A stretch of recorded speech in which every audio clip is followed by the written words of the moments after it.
They say life's a journey, and mine sure started on a bumpy road. My folks, Jane and Robert, were the kind that knew the grind all too well. They didn't have much in the way of fancy degrees or fat wallets, but they had hearts of gold and a dream for me bigger than the sky. Dream big, work hard, Zoya, Dad would say every morning as he tied his worn-out boots, ready for another day at the factory.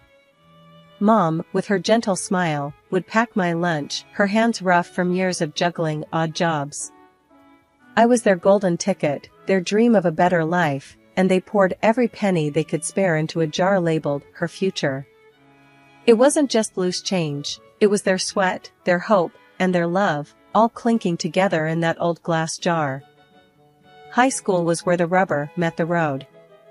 I hit the books hard, determined not to let my folks down.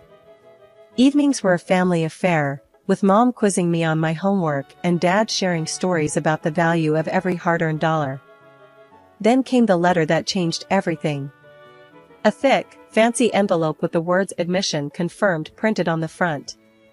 I'd made it into one of the top colleges to study financial analysis. The joy in our little house was palpable.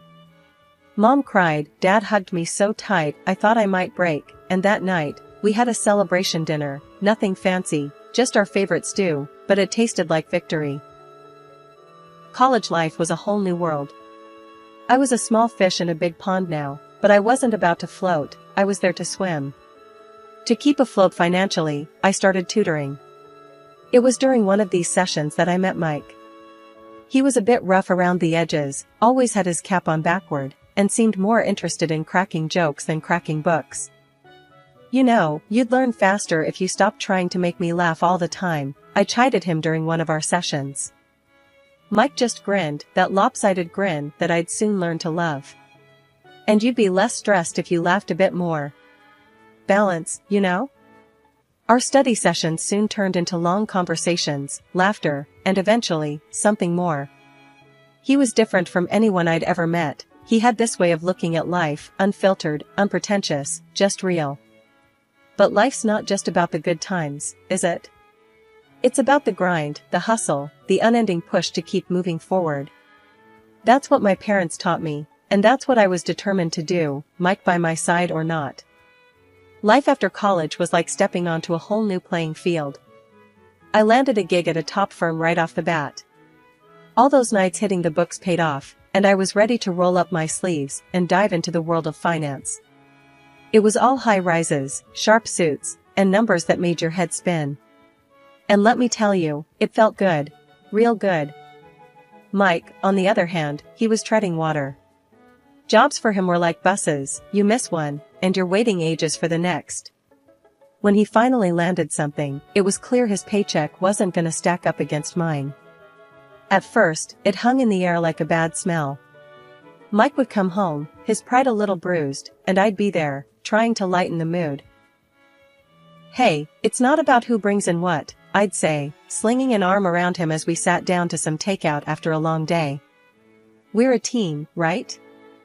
Yeah, a team, he'd mumble, but the crease in his brow told me he wasn't buying it. But as time ticked by, we settled into our rhythm. Our love wasn't about who paid for dinner or who had the fancier job title. It was about those quiet nights in, the laughter that filled our tiny apartment, and the dreams we whispered to each other in the dark. We tied the knot one summer's day. Nothing fancy, just a bunch of our closest friends and family, a local band, and a whole lot of love. It felt like the world was ours, and nothing could touch us. Can you believe it? Mrs. and Mr. Mike said, his arm slung around my shoulder as we watched the sun dip below the horizon, the party winding down around us. I leaned into him, feeling the warmth of the moment wrap around us. Believe it? I've been waiting for it, I teased, and we both laughed, the sound mingling with the soft clinking of glasses and the distant murmur of conversations. Life was good, even if it wasn't always easy. We had our share of bumps, like any couple. Bills piled up, and sometimes the end of the month had us digging deep into the couch cushions looking for spare change. But we made it work. Mike's job, well, it wasn't what he dreamt of, but it paid the bills, and he found joy in the little things. Like the way he'd come home, a grin spread across his face, holding some cheap trinket he found at a thrift store, claiming it was a treasure. "Look at this, Zoya." He'd chuckle, holding up a lamp that looked like it had seen better days. "It's got character." I'd roll my eyes, but inside, I loved that about him. He could find the silver lining in a storm cloud. Then there were nights when the weight of it all would press down on us. Nights when Mike would stare out the window, a cold cup of coffee in his hands, his thoughts a million miles away. "You ever think about where we're headed?" he'd ask, his voice barely above a whisper. I'd sit beside him, our shoulders touching, sharing the burden. "All the time. But I know wherever it is, we're headed there together." And he'd nod, the ghost of a smile crossing his lips, and that was enough. It had to be. We were just two kids from the block, trying to make a life together. We had love, we had dreams, and we had each other.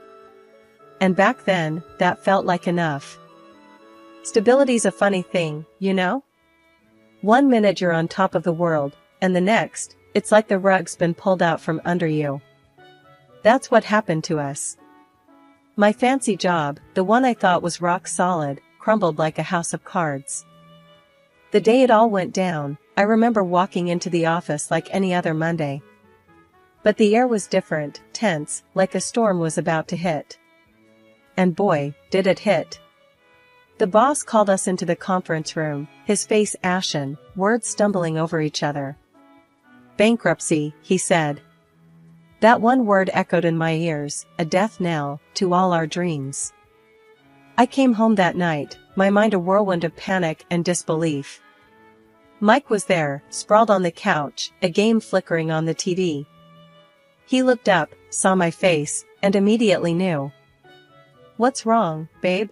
His voice was calm, but his eyes were searching, worried. I just stood there, the words stuck in my throat. "Job's gone. The company's bankrupt." For a moment, there was just silence, the kind that screams louder than any shout. Then Mike was on his feet, his hands on my shoulders. "Hey, Zoya, look at me. We'll figure this out, okay? You're the smartest person I know. If anyone can bounce back, it's you." But the days turned into weeks, and the weeks into months. Rejection after rejection piled up, each one a reminder of the failure that seemed to cling to my name. The industry was cruel, unforgiving.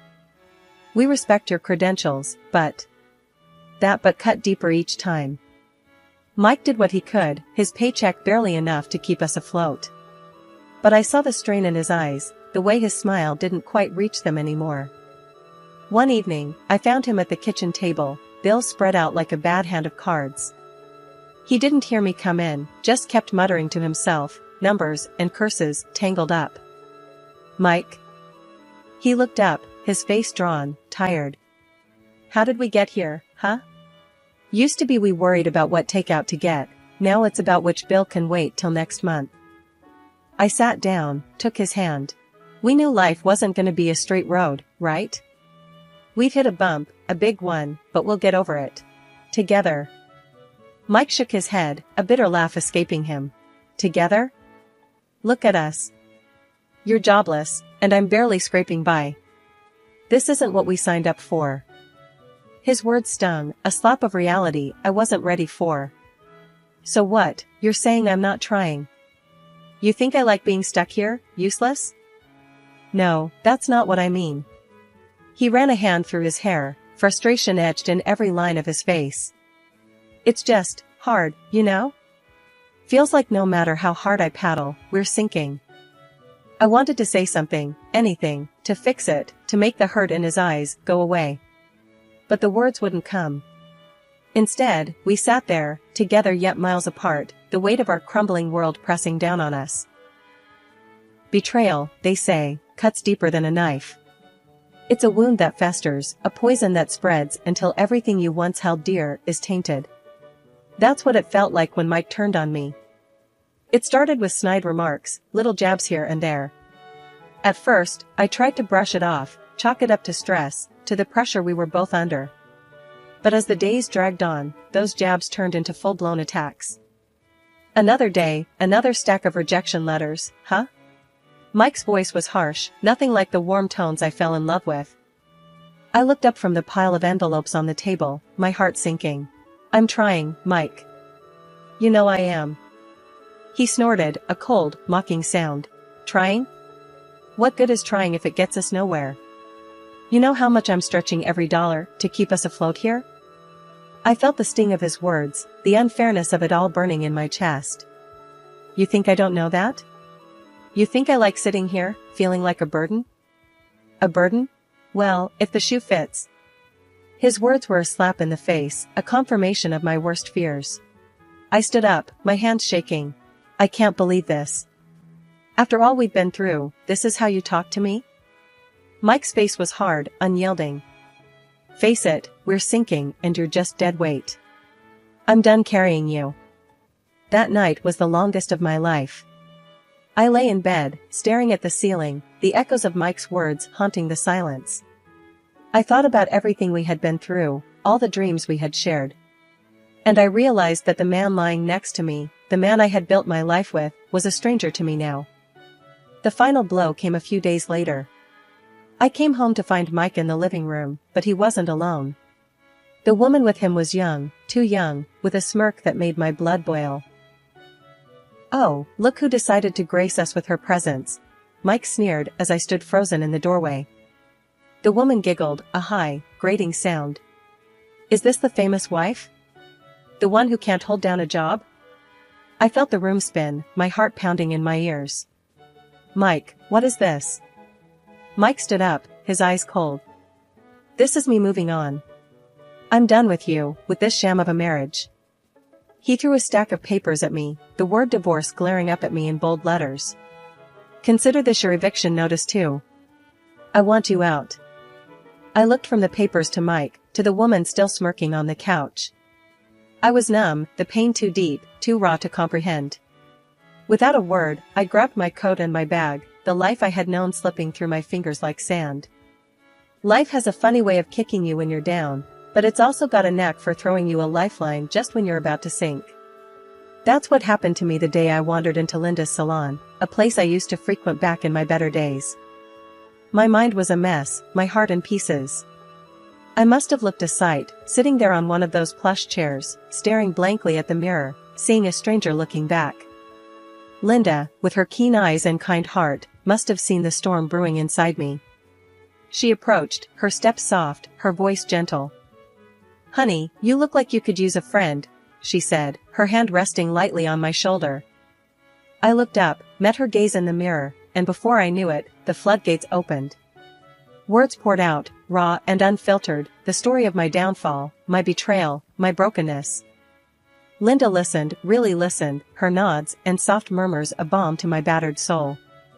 When I finally fell silent, she gave my hand a squeeze. You know, Zoya, she started, her tone thoughtful, I've been looking for someone to help me manage this place. Business is good, but it's getting too much for just me to handle. I blinked, her words not quite registering. Me? Manage a salon? But I'm a financial analyst, or at least, I was. I know nothing about running a beauty salon.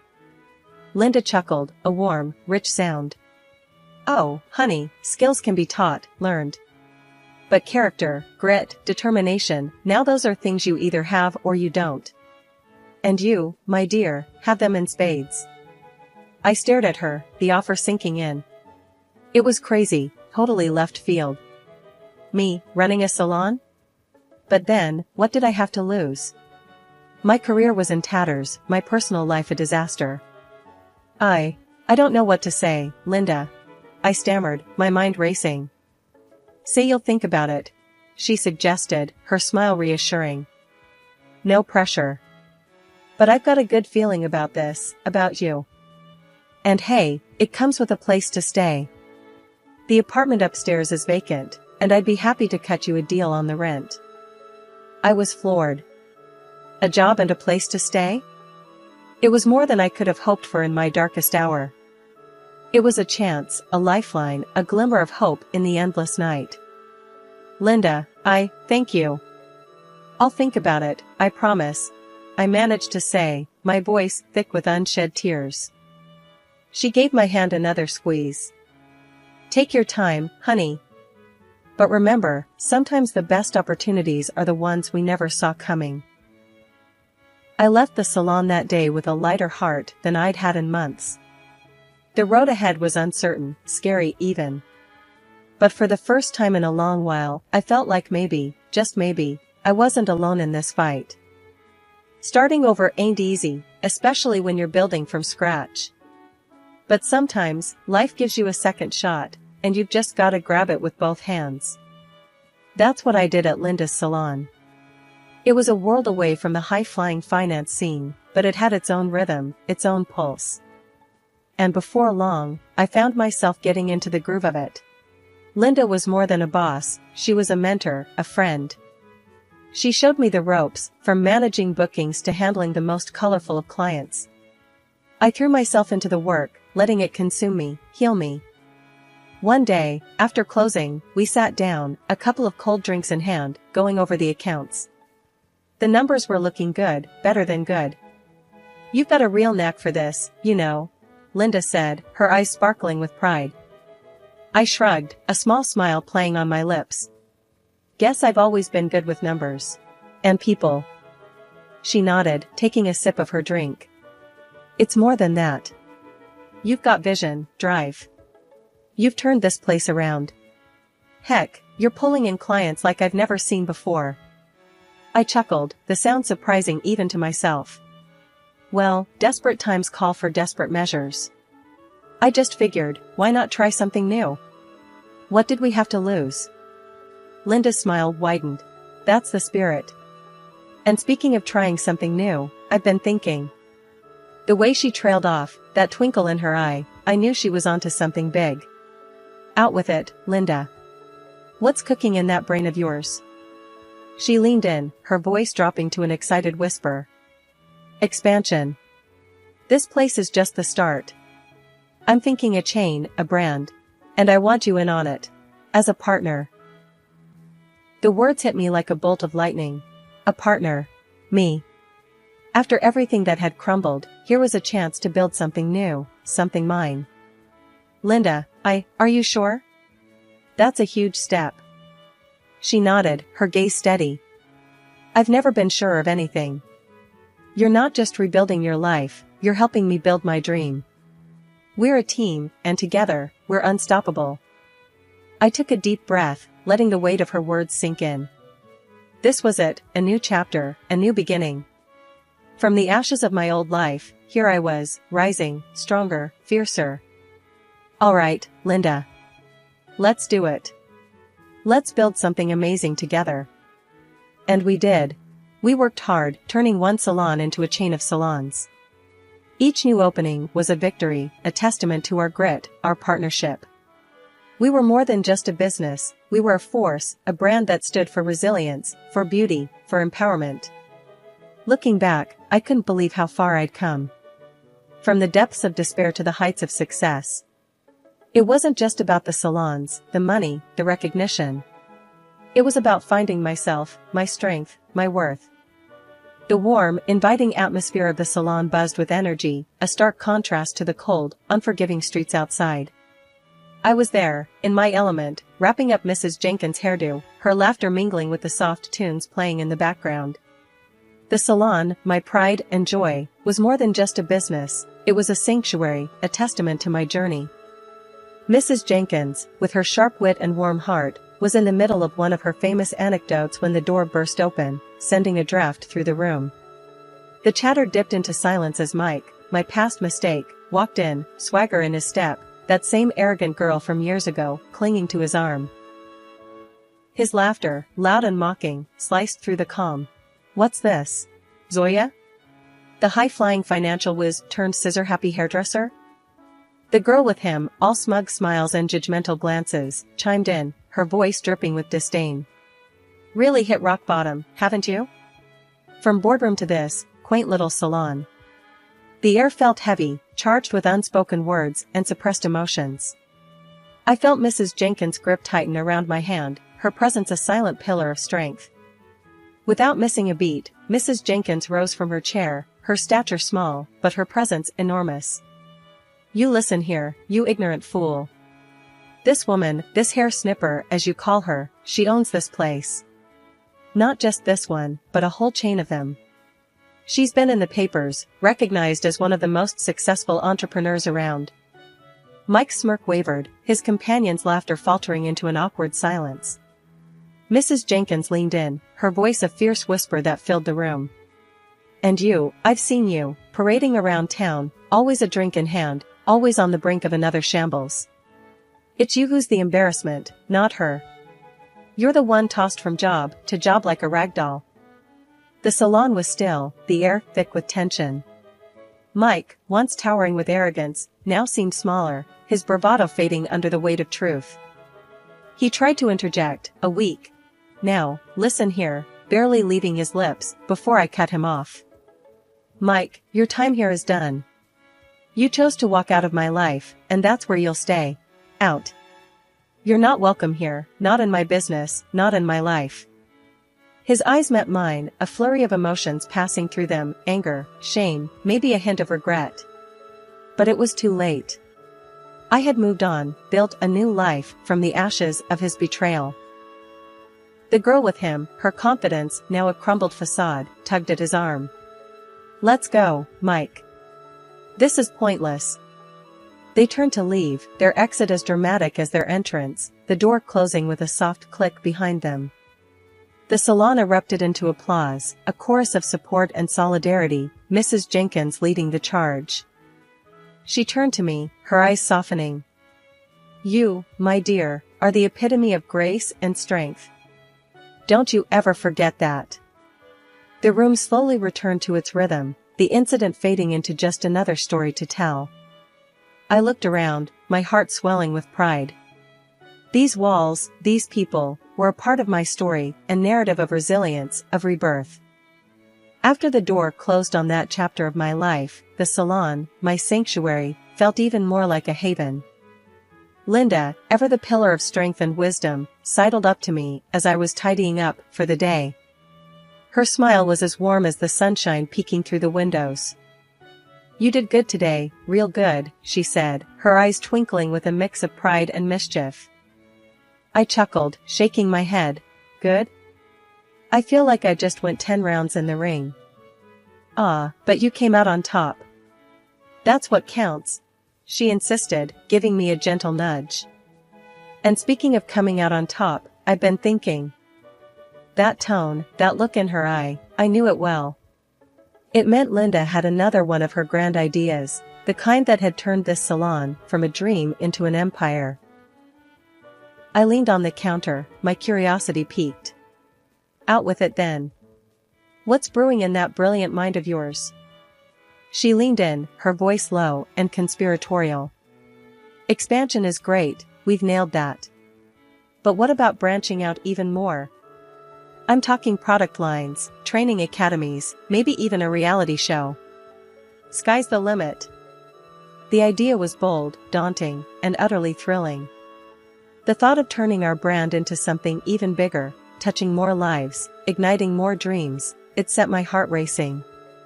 "Linda, that's huge," I stammered, the magnitude of her vision dawning on me. "You really think we can pull it off?" She scoffed, playfully swatting my arm. "Think? Zoya, I know we can. Haven't we proved that already? We're a dynamite team. With your brains and my charm, we're unstoppable." Her confidence was infectious. I felt it, that familiar flare of excitement, the spark that had ignited my journey from the ashes of my past life. "All right, Linda. Let's do it. Let's shake things up and see where we land." Her grin was all the answer I needed. We were in this together, ready to take on the world, one dream at a time. As the salon emptied and the lights dimmed, I took a moment to reflect. Life had thrown curveballs, heartache, and challenges my way. But it had also brought me friendships, triumphs, and a future bright with possibilities. I locked the door, the click echoing in the quiet street. The night was still, the stars overhead a silent chorus of witnesses to my resolve. Tomorrow was a new day, a new chapter. And I was ready for it, ready for the challenges, the adventures, the highs and lows. Ready to build, to dream, to soar.